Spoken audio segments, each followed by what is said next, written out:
Hi, this is Brian Isaacs, here with voice actor Nolan North. Hey, Brian, How you doing? You I have like that a. shirt. I really like that shirt. I Well try and dress for played. the occasion. Yeah, there you go. Love it. And you've been doing voice work since about uh, 2003, known for Nathan Drake in the Uncharted series, Mhm. and Raphael in the 2007 TMNT movie. You Yes, played both sir. Superman and Superboy in Young Justice, and right now, you're in the new Justice League Crisis on Infinite Earths Part 1. And if I'm not right, you're playing Hal Jordan, and from what I understand, your second time, Yes. as well as Amazo and the Homeless Man. Yes. Who is very, very much more than just a homeless man. Yeah, saw it, got some theories on it. Yes, exactly. Yeah. So You are how correct. They are yeah, all very, very interesting and so much fun to play and to be able to put on do the trifecta, as I right. would say. To get to play, I get to play a little bit of everything in this one, and I'm just thrilled with it. I really like the way you did Amazo. You kind of like very plain and flat like a robot, and then as he's growing you can hear in your voice the emotions and things like that, and it Yeah. was a Well, great job. I That gotta give a lot of credit to the director for finding that we people have asked is do you do stilted? Do you make it robotic? It's like, well, it had to be very level, I think is probably a good word, but they want to, you have to leave room for the engineers and the sound department to go right. let them determine how much robotic, if they want to process it at all, but still give a performance. Sometimes the most challenging thing is to give a performance, but you have to stay at a certain level. Um, Fortunately, we had very, very good writing on this, and Mhm. the character had a very strong and interesting arc that is somewhat um, surprising, I would say. Yeah, And I think that that certainly helps as well. I mean you did amazing job there, Thank as you. the mysterious homeless man. Mysterious. Yes. That was the way you put the accent on his voice is just personally, I think I figured out who he is, but I'm not Well, giving any spoilers. I think it's okay. I know in a couple of these today, people are just like, it's Constantine, right? I'm like, yeah. Yeah. Here's the funny thing. The only thing I can tell you is I didn't know after the first session. I had a strong suspicion, and then I don't know, somewhere along the way, they're like, well, it's that, right? I'm like, I thought so, but I didn't want to say.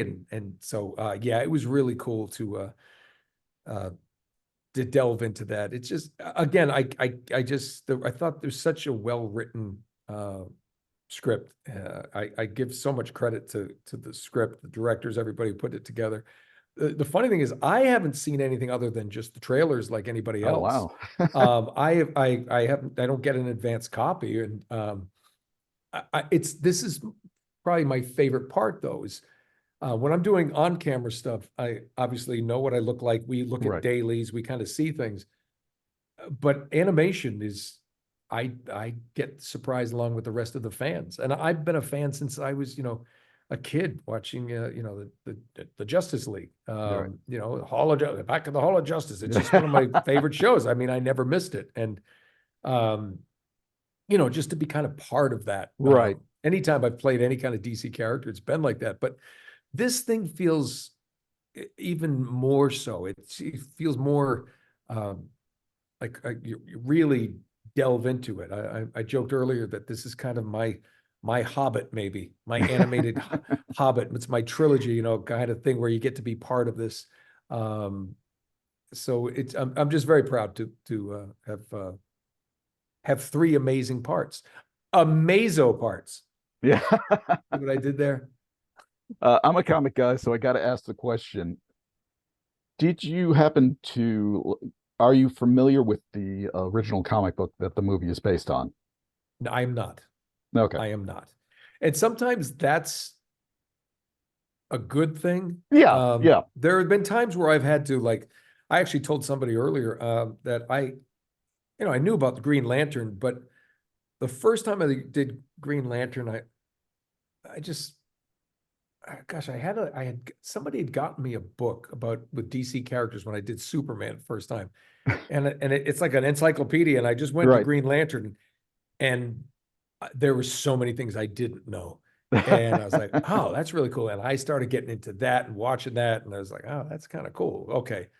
So when it came time to do this, it was much easier. Right. But sometimes it's good to not, do too much. Right. My son is an actor now, and he's at his acting class, and he was going to do a scene with some people, Glenn Ross, and I said, well, whatever you do, don't watch the movie. Don't watch Right. the version with Alec Baldwin. I said, and he's like, why? And I'm just like, because you don't want to walk in there and like, you're gonna do it like Pacino. Oh, and whether you won't do it necessarily intentionally, but certain things, just read words Right. That and makes sense. think about what that means to you. Now, as a guy who looked at comics as a kid too, fortunately, I'm stupid enough where I don't remember a lot of it, but I have them. I could dig them out. But it's great. Like when Superboy, when we did that, I didn't look at anything. I just relied on Brandon Vietti and Greg Weisman, and we just kind of, they were my Wikipedia. Like, Right. how are we playing this incarnation of him? And then that allows me to kind of do it my way. Yep. Under their direction. It's not Right. like I know best. It's like they know best. And I think I knew that. So that was and that was very much with this project, with all these characters. I honestly didn't know too much about Amazo, and I just kind of said, let's just find him right here in this session, and where does he live and what does he do? And the thing I like best is just the script is so good. It Script speaks for itself. it was a very good script. As someone who has read the original books, it was a interpretation, but the heart of what the book had the movie had the same heart. It's just the same base was there, which was great, even though it was so different in other parts. It still, felt like I was watching, what I'm familiar with. So Yeah, and there's got to be a good balance in any project like this, right? I mean, you have to cater to what people know, right. but also give them like a little bit of your own interpretation or your own style. Yeah. I think, and it's just critical Yeah, to any kind of success, because you can't just block out.